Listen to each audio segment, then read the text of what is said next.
Ramos టీవీకి స్వాగతం. అందరికీ నమస్కారము. నిన్నటి రోజున చంద్రబాబు నాయుడు గారు మేనిఫెస్టోని ప్రకటించారు.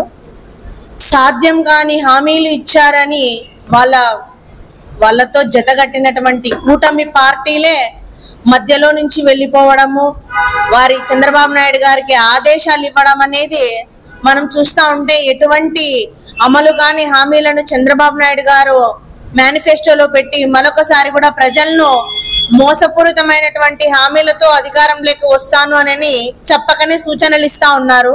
ప్రజలెవ్వరు కూడా మోసపోవద్దండి. ఎందుకంటే చంద్రబాబు నాయుడు గారు 2014 ఎలక్షన్స్ లో ఇచ్చినటువంటి మేనిఫెస్టోలో 600 అబద్ధపు హామీలు ఇచ్చి ఏ ఒక్క హామీ కూడా నెరవేర్చుకోకుండా, పైగా కూడా తన మేనిఫెస్టోని వెబ్సైట్ లో లేకుండా మాయం చేసినటువంటి ఘనుడు చంద్రబాబు నాయుడు గారు. ఆనాడు ఏం చెప్పినారో ప్రతి ఒక్కరికి కూడా తెలుసు. డాక్రా సంఘాల్లో ఉన్నటువంటి మహిళలకు బేషరతుగా రుణమాఫీ చేస్తానన్నారు. ఒక్క రూపాయి కూడా మాఫీ చేయలేదని సాక్షాత్తు అసెంబ్లీలోనూ కూడా చెప్పడం జరిగింది.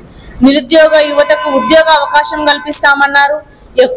ఎవ్వరికి కూడా ఉద్యోగ అవకాశాలు కల్పించలేదు. ఎస్సీ, ఎస్టీ, బీసీ మైనారిటీలకు మేలు చేసేలాగా చేస్తామన్నారు.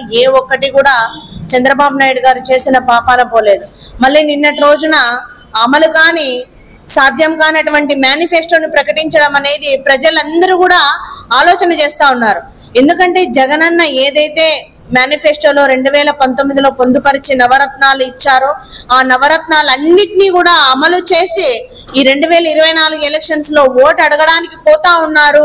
నిజమైన నాయకుడు, ప్రజల నాయకుడు ఎవరంటే జగనన్న అని ప్రజలందరూ కూడా కొనియాడుతూ ఉండడం అనేది చాలా సంతోషించదగ్గ విషయము. మనం చూసుకుంటేనే చంద్రబాబు నాయుడు గారు మహిళలకు ఏమి చేయలేదు, కానీ జగనన్న మహిళలకు, డాక్రా సంఘాల్లో ఉన్నటువంటి మహిళలకు ఆసరా ద్వారా కూడా జగనన్న మహిళలకు, డాక్రా సంఘాల్లో ఉన్నటువంటి మహిళలకు రుణమాఫీ చేయడం, 4 విడతలుగా మాఫీ చేయడం అనేది జరిగింది. మరీ ముఖ్యంగా 45 సంవత్సరాలు నిండినటువంటి మహిళలకు జగనన్న చేయూతగా నిలిచి వాళ్ళకు ఆర్థికంగా కూడా భరోసా ఇవ్వడం జరిగింది.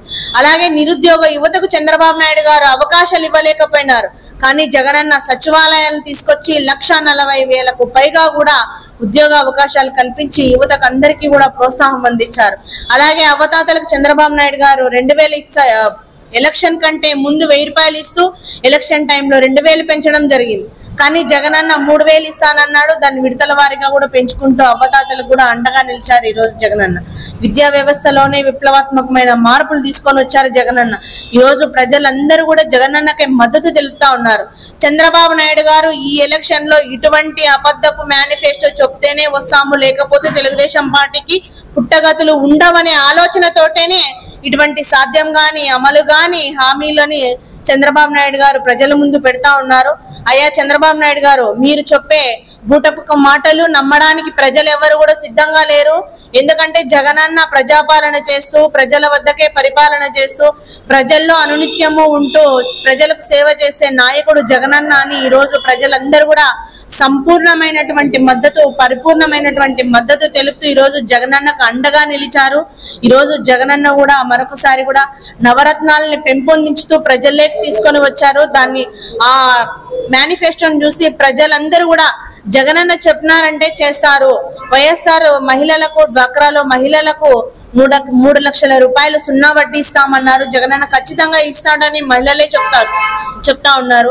పెన్షన్ పెంచుతామన్నారు. జగనన్న ఖచ్చితంగా చేస్తాడని ఈరోజు ప్రజలే, మేము ప్రచారానికి వెళ్తుంటే వాళ్ళే మాకు చెప్పడం అనేది చాలా సంతోషంగా వ్యక్తం చేస్తా ఉన్నాము. అలాగే ప్రజలందరూ కూడా మీరే ఒకటి ఆలోచన చేసుకోండి. చంద్రబాబు నాయుడు గారు కావాలా, జగనన్న కావాలా అనేది మీరు ఆలోచన చేసుకోండి. మీకు జగనన్న ఒకటే చెప్తా ఉన్నారు, మీకు మంచి జరిగింటే నాకు ఓటు వెయ్యండి అని ధైర్యంగా అడిగే నాయకుడే జగనన్న. మీరందరూ కూడా జగనన్నకు మద్దతు తెలపాలా. అలాగే వైఎస్ఆర్ కాంగ్రెస్ పార్టీ ఫ్యాన్ గుర్తుకు ఓటు వేసి కూడా మీరందరూ మద్దతుగా నిలవాలని కూడా ఈ సందర్భంగా తెలియజేస్తాను.